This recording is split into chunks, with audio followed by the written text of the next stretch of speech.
Hello, I am Miss Greaves. I teach biology, AP biology, and anatomy and physiology here at Erie High.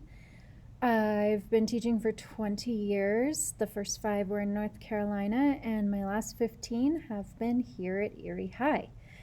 Um, just a little bit about my education here. I do have a BS in biological sciences and an MED in secondary education. Today, in this video, we're going to talk about anatomy and physiology. This is an upper level science for students interested in biological sciences. It is all about how the body works. We do a lot of dissection normally, so hopefully we will be back at some point to be able to do that. And if not, we're going to find alternative ways. But this is a really great course for any students who are interested in going into the medical field, of course, but then also if they're interested in like vet stuff, or I tend to get also a lot of artists who like to take this class because they like to work on drawing of the body, and learning all the parts does help them with that. So I do have a bigger variety of students than just medically interested students in the class. Okay. I'm going to show you a little bit of Schoology and talk about the setup of how this class works. So first off, just want to give you a heads up on their calendars in Schoology. All of their assignments are going to appear there.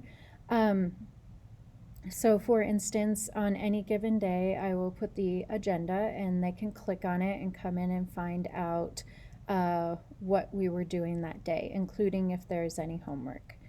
With anatomy, I have basically 2 kinds of homework most of the time. And one is to read ahead, do the pre-reading for the next class of what we're going to discuss, and take notes on that. Sometimes I will collect that and sometimes I won't. But it will always be on the calendar of what to read. And then I will also have homework that is going to involve another learning platform called Mastering A&P, and I'll take you over there in just one sec. But typically the flow of the class is a warm-up, and then we do a lot of lecture notes, mainly because it is a complex subject, and getting things explained correctly is really important. And so we do a sort of a lecture discussion where students ask questions throughout. So that's the story there. You can see today, like here is one of our Mastering A&P assignments. So I call them MAP assignments. They will always be on this calendar as well with their due date and due time. However, I'm going to take you over to show you what that platform looks like. So they do have to come to the sign-in, and the sign-in link is in fact on my Schoology page for anatomy. And so here when we go in, and this is from the same publisher as their textbooks, so they're working with the same diagrams. What this is really fantastic for is practice. So in anatomy, we're learning a lot of new terms with a lot of Latin-based words, and so practice is the key. So they are frequently going to have small assignments on this platform, and what they will do is they will practice them with those topics. And so for instance, I'll build them such that they build. So like in this unit, we're learning about tissue and skin. So we have tissue and membranes, and then what I'll start doing is folding into this assignment some information from each of those so that they can bring them back in practice, plus adding the new information in there. The very best thing the students can do is do these in a timely way. So if they do them by their due date, then what they're doing is they're doing little bits of studying along the way.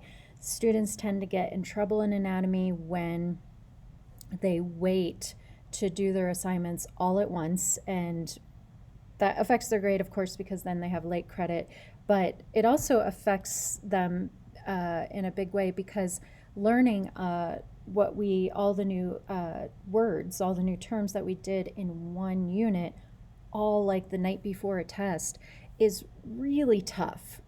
Brains don't do that very well. And so doing this practice with the reading before, the class notes and asking questions during, and then the practice, mastering A&P practice afterwards, really is a very nice pattern to set them up for success in anatomy and physiology.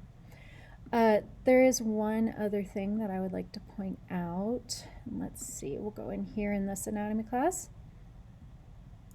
And that is that just on my front page, I have my WebEx classroom link. And I also have this link for scheduling a Friday meeting with me. If a student needs just clarification on a concept, or if they want to talk about their grades or anything, they can just click that link and schedule a Friday meeting with me through Calendly. It's intuitive, and they don't have to ask me to schedule a meeting. They can just get on my calendar and I will meet with them on the Friday. Lastly, I think that is important to know is that the current unit is the one we work in, and I always keep this same order. Any warm-ups we do at the beginning of class will be in this folder. Any class assignments that I'm collecting will be in this folder. And any notes that we do. So if we do notes on notability during class, I always upload them into this folder for the appropriate unit. And of course, being anatomy, we're going to have lots of diagrams. As far as lab goes, that's usually a dissection situation. And so we're going to have to wait and see how that goes with getting back into school here, person to person. But if we need to, we are going to figure out how to do this virtually as well. And I have some ideas, so I've been working on some ways that we'll be able to do that and still get our students a really good experience with dissecting. I think that's it. If you have any questions anytime about anything, please feel free to email me or call. Or you are also welcome as parents to go ahead and schedule a meeting with me through Calendly, and we'll meet through WebEx. I am really happy to do that with any of you and definitely appreciate your support. Thank you.